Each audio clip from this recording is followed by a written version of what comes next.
first real job actually was as a CNA right out of high school. I earned my CNA license in high school.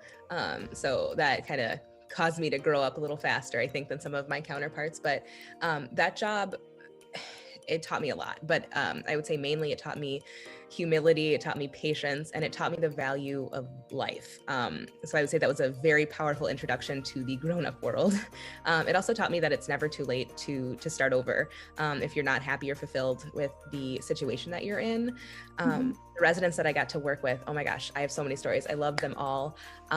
But they had the most incredible stories, like just from their own lives and the things that they went through. And I feel so fortunate that I was given such access, to such life-altering advice at such an early age. I think that really impacted who I was, just really listening to, them say, if you were my daughter, I'd tell you this, or you were my granddaughter, I'd tell you this. Don't worry about this. Don't worry, so just I learned so much that made me, I think, more mature as a person so early. So I would say sometimes, honestly, it's not you, and it's the environment. So a lot of my disappointments came from an environment.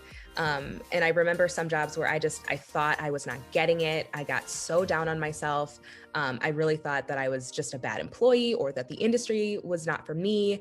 I was just completely wrong. And I need to, pick up and go somewhere else and do something else entirely.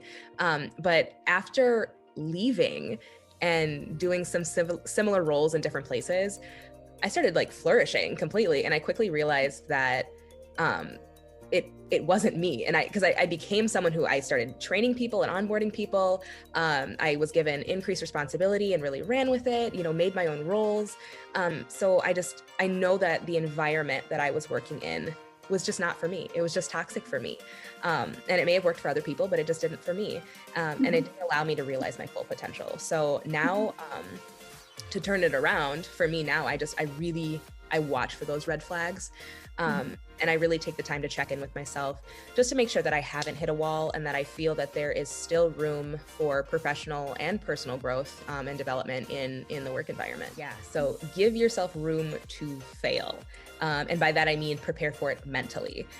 Start training your brain to first associate failure with opportunity, as opposed to associating failure with loss.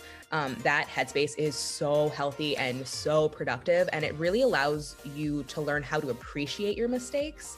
Don't be afraid to be an advocate for yourself in the work environment. And that's not to say be confrontational, shouldn't be confrontational, but that is to say don't allow others to disrupt your journey or minimize your effort or your hard work.